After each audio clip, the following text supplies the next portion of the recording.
All I know is the state of gaming is getting really depressing. State gaming is getting depressing. I don't think it's that depressing, but I think certain things that are happening are depressing. I think it's pretty depressing. I think it's pretty depressing. I think it's pretty depressing when Capcom comes out and says that's fucking terrible. They are switching from making survival horror games, which they've kind of already done. Yeah, they look at it. You could pretty much. Yeah, Resident Evil 4 is not a survival horror as Resident Evil 2 and 3 and 1. Yeah, no, Resident Evil 4 was still, but not the same scope. No, you're right. It was more survival horror than 5 was. Yes, that's for sure. A lot more. 5 was the only time I was actually like, I might not survive. Was when I was in the water and the alligators were like spontaneously jumping up and eating your face. In Resident Evil 5? Yeah. I also thought those times where there were those, I don't know what then, I don't even remember, but there were these enemies that would like open up and then just fucking mince you up. Yeah, those guys you need to shotgun them when they do. Those were, that was near the end of Resident Evil 5. All I know is Resident Evil 5, though fun, was not like a survival horror. Resident Evil 4 started off really amazing with like the town and they're all attacking you until the bell goes off. And, like, you don't know that when you first play the game. Well, like, the fuck's going on? They just keep coming. They just keep coming. You're like, what am I supposed to do? What is going on? That's surviving. Like, that was the essence. Because you don't know what the fuck's going to happen. That's the thing. As long as when you play it again, it kind of gets lost a little bit because you know the bell's eventually going to go off. But the first time you're playing that and the zombies just keep coming at you, you're like climbing on top of that guy with the chainsaw and you're like, how the fuck? Yeah, and you're running in circles trying to get away from him. Like, the fuck am I going to do with 26 fucking... That's surviving, but like this new shit is not like that. And like making Resident Evil into like a Call of Duty clone doesn't work because that's like Left 4 Dead. We already have Left 4 Dead. Yeah, and I mean, like, I read your article about this, and I read what the developer was saying. The developer was like, yeah, we were making survival horror games, but we think there's more money in making a mediocre Call of Duty clone, so we're just going to do that because we don't give a fuck what the fans think. And basically what I got from that was an overall lack of confidence in their ability to make a good game. That's essentially what I read from that. It's like, we're not going to stick with what we have, what we've been doing. What we're going to do is we're going to just make a game that has a big market, and then even if we take a small piece of that big market, we'll make more money than if we made a good game in a smaller market. Well, the thing is, making a good game takes a fucking lot of time. Well, no, but... if you don't get the return on investment, you're kind of fucked. Right, but the whole thing is, I think this is emblematic of the problem with large publishing companies across several forms of media.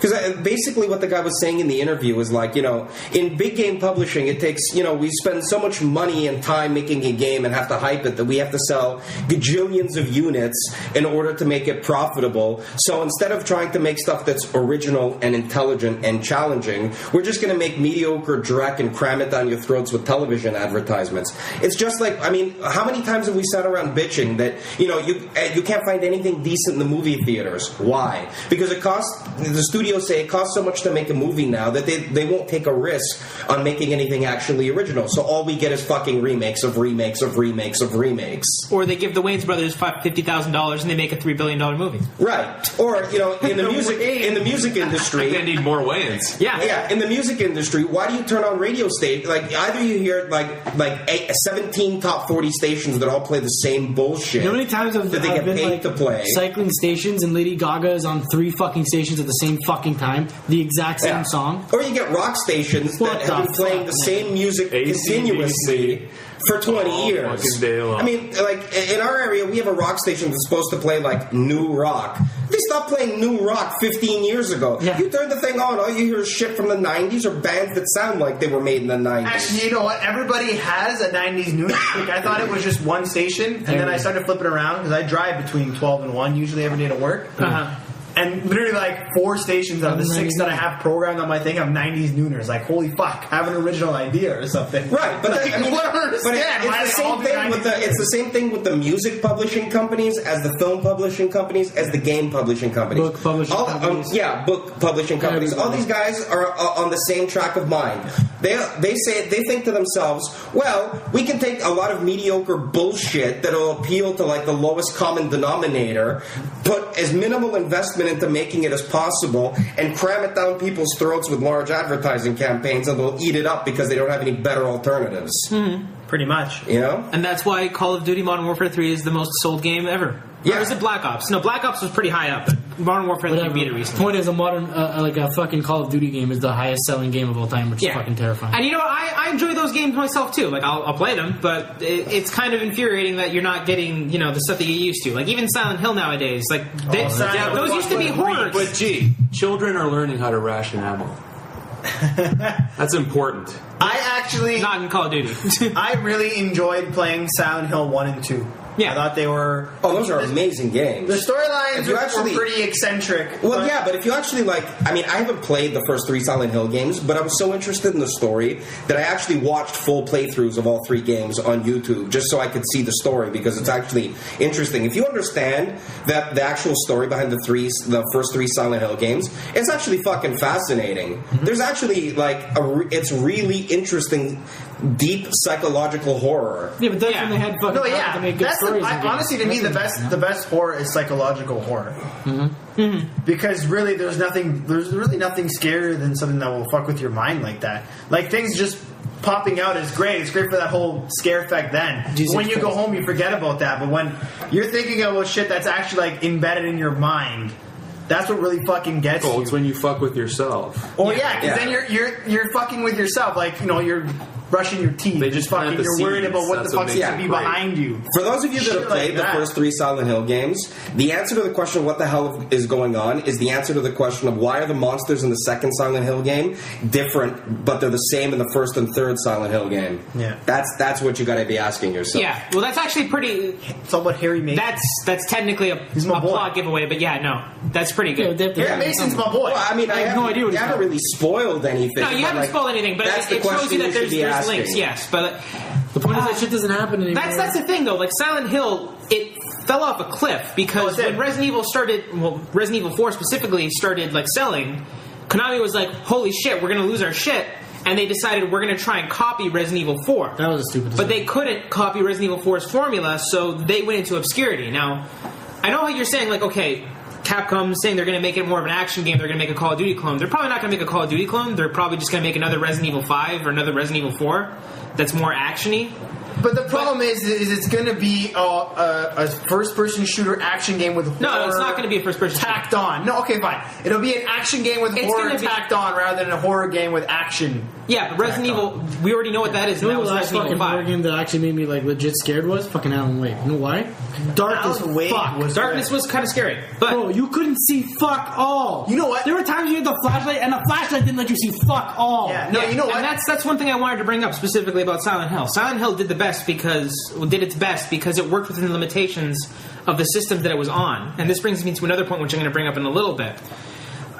There was shit tons of fog in Silent Hill, but that worked with the atmosphere. It was like the fog was there not only to hide the fact that the systems just couldn't push the 3D graphics that they were trying to pull off, but also because it gave atmosphere to the games. It did get when it's a foggy night where we live. First thing I say is like fucking Silent Hill out Yeah, here. actually, that's my what You do. association You I do have. say that. Yeah. You say that. I mean, I think that's actually kind of connects to this, that, you know, as these systems have been pushing for more and more graphics, it's kind of raised the barrier to entry for producing games, for the time and investment it takes to make them. I think that's a large part of the answer for why games have become so kind of concentrated into like narrow genres and becoming clones of each other, because it just takes so much monetary and time investment to make games. I mean, look at RPGs today. The length of RPGs today, for the most part, we'll leave aside the like Elder Scrolls series because they're crazy. But like for the most part, RPGs have gotten way shorter than they used to be, in large part because it takes so much more dev time to actually make these environments and these high level of graphics than it used to. I really miss a good RPG. Honestly, Yeah. though, Oh, tell me about it. And I'm pretty sure I've taken dumps longer than my playthrough of Fable 3. And I finished that game. yeah, but More like, satisfying. I'm not joking. It was literally You can like actually play games while sitting on the toilet. Like, yeah. Your basement is set up for that. you could play a PS5 Oh, can I just say version. something? Speaking of good RPGs, yeah. It was, Solomon's Keep for iPhone is a great fucking RPG. It is a very Harkens good back RPG, to yes. like simple, classic sort of style. good. It's fairly contained. It's a dungeon crawler. It's got a point A and a point B. Actually, It's a tower good fucking game that I probably beat like 4 different times because you can specialize your character differently. But that's the power of simplicity. And actually, I want to raise the point. That's why I like that there are platforms like iOS and Android happening at the same time that these consoles are getting super advanced. Yeah. Is that they show that you can get a lot out of keeping it simple. You can have good quality games. Fucking Angry Birds had me going for like 2 weeks when I first played it. It's like Minecraft. It's so simple. Yeah, exactly. That game is fugly and so simple. Yeah, I'm pretty excited. I've played more hours of Minecraft than any other game in the last. That's why these digital platforms that these systems have, like PlayStation Network, Xbox Live Arcade, even the 3DS eShop nowadays with games like Pushmo and just not Oregon. Mighty Switch Force and stuff. Even the PSN, they got great games coming out for them, and that's why I like the systems we have now to a certain extent, because they have space for both these high-budget titles and also these, like, you know, small indie titles. Like Steam especially is great for these things, because you can literally just put, you don't need a publisher, you can just put stuff on Steam right now, and it's great for that. I actually it's also really good about the Kickstarter thing. I actually said at the end of my article about how a lot of the games that I've played recently that I've really enjoyed and stuck with for a while were the actual, like, low budget indie games. And honestly, I hope Kickstarter, like, becomes like a more prominent thing. Yeah, but that, like, fucking companies just cut out the fucking publishers and fucking go straight to the fans. But the thing is, like, the problem is that there's too much money involved for these people to be putting money into projects that might fail. I mean, we see companies live and die off of these things. Like, more recently, there was a large amount of layoffs at Obsidian, who basically what they did was they made Fallout New Vegas, which is a bad game. But because they didn't reach a Metacritic score of like 86%, instead they hit like 85. They didn't get it. Like I think ZeniMax, the people who own Bethesda, didn't give them a certain amount of money, because if they didn't reach a certain amount of Metacritic score, they didn't get a certain amount of money. It was like, you can only get this much. So they literally got screwed out of any like residuals for sales for that game. So it's just like, and that was a fantastic game. Fallout New Vegas, for all of its problems, was a fantastic game. That's the picture I had. But the great irony, I think the great irony in all of this is, you know, all the publishers talk about this, about, like, you know, the amount of time and money they have to invest in games and why they try and play it so safe.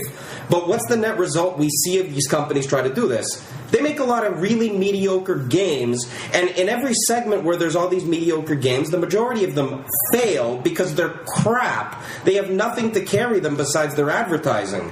I mean, why else would there be, like, a thing we're going to post on our site at some point of all the companies that EA has destroyed once they bought? Yeah, pretty much. Right?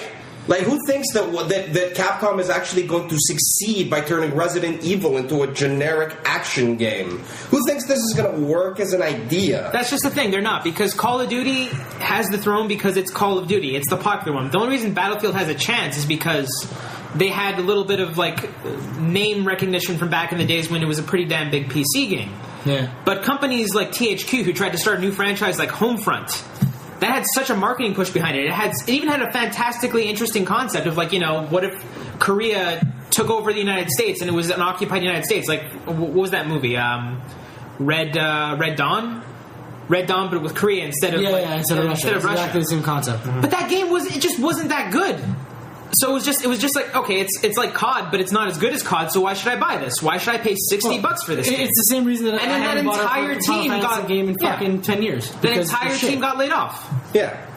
So you got companies living and dying, but they're still making this, like, you know. Yeah, well, it's just like Hollywood. The studios are all complaining that, like, they can't make money selling tickets in movie theaters now. But so they're trying all these stupid gimmicks with, like, 3D re-releases and crap like that. But, like, they wonder why are so many fewer people going to the movies these days? I don't know. Maybe it's because 3/4 of the movies 90% of the movies are terrible. Yeah. I haven't been to the movie theater in like a year and a half. The last thing I saw in theater that I didn't regret spending my money on was Tinker Tailor Soldier Spy, which was made in Europe. It's a fucking by people who don't give a fuck about the American studio. My brother handed it to me and goes, "Watch this movie." It's fucking. And I'm like, I don't even know what this is. But everything that made that movie good was because it was made outside of the studio system. Fuck. It's true. Yeah. The best I want to chime in on this because like I'm involved in this. You know film, dude. So it's true. The European film industry, especially France, has always had the balls to do things without living in fear of the kind of studio system which resides in North America. They're not afraid to be experimental, even to their detriment. But ultimately, they make a lot of great films, most of which you have to go to the specialty theater or wait until a festival comes around to even see, or dig on the internet like you do for anime to fucking watch. It's kind of sad. And you know what? North America makes some good stuff. But I gotta say, as a person who's budding into the industry, it's a pretty scary prospect that the North American film industry is pretty much in shambles right now. Yeah. Hollywood is churning out, for the most part, shit. That's putting it lightly. It's putting it lightly. Okay, well, for all that big budget, high profile shit you were talking about, regardless of the format that you're referring to, there is an equal and opposite independent body that will put something out that's great, and they have less stress and less pressure and more enthusiasm. Maybe that's not fair, but what I'm saying is that there are people who deeply respect the value of art and how much people crave good storytelling and the satisfaction despite the medium, and there are people who gravitate too much towards the business side, and then one thing suffers. It's a balance, because art and business are always going to be intermingled. Kind of gets lost a little bit because you know the bell's eventually going to go off. But the first time you're playing that and the zombies just keep coming at you, you're like climbing on top of that guy with the chainsaw, and you're like, how the fuck? Yeah, and you're running in circles, trying to get away from him. Like, the fuck am I going to do with 26 fucking? That's surviving, but this new shit is not like that. And like making Resident Evil into like a Call of Duty clone doesn't work, because that's like Left 4 Dead. We already have Left 4 Dead. Yeah, and I mean, like, I read your article about this, and I read what the developer was saying. The developer was like, yeah, we're making survival horror games, but we think there's more money in making a mediocre. All I know is the state of gaming is getting really depressing. State gaming is getting depressing. I don't think it's that depressing, but I think certain things that are happening are depressing. I think it's pretty depressing. I think it's pretty depressing when Capcom comes out and says that's fucking terrible. They are switching from making survival horror games, which they've kind of already done. Yeah, they look at it. You could pretty much. Yeah, Resident Evil 4 is not a survival horror as Resident Evil 2 and 3 and 1. Yeah, no, Resident Evil 4 was still, but not the same scope. No, you're right. It was more survival horror than 5 was. Yes, that's for sure. A lot more. 5 was the only time I was actually like, I might not survive was when I was in the water and the alligators were like spontaneously jumping up and eating your face. That was retarded. Because basically what the guy was saying in the interview was like, in big game publishing, it takes, we spend so much money and time making a game and have to hype it that we have to sell gajillions of units in order to make it profitable. So instead of trying to make stuff that's original and intelligent and challenging, we're just going to make mediocre dreck and cram it down your throats with television advertisements. It's just like, I mean, how many times have we sat around bitching that, you can't find anything decent in the movie theaters? Why? Because the studio say it costs so much to make a movie now that they won't take a risk on making anything actually original. So all we get is fucking remakes of Resident Evil 5? Yeah. I also thought those times where there were those, I don't know what then, I don't even remember, but there were these enemies that would like open up and then just fucking mince you up. Those guys, you need to shotgun them when they do those were that was near the end of Resident Evil 5. All I know is Resident Evil 5, though fun, was not like a survival horror. Resident Evil 4 started off really amazing with the town, and they're all attacking you until the bell goes off. And like, you don't know that when you first play the game. Well, like, the fuck's going on? They just keep coming. You're like, what am I supposed to do? What is going on? That's surviving.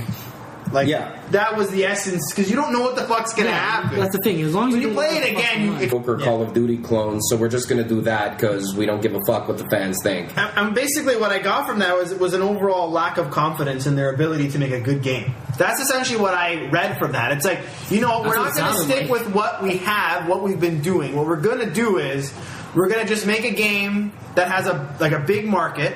And then even if we take a small piece of that big market, we'll make more money than if we made a good game in a smaller market. Well, the thing is, making a good game takes a fucking lot of time. Well, no, but if you look at the return on investment, you're kind of fucked. You're right, but the whole thing is, I think this is emblematic of the problem with large publishing companies across several forms of media.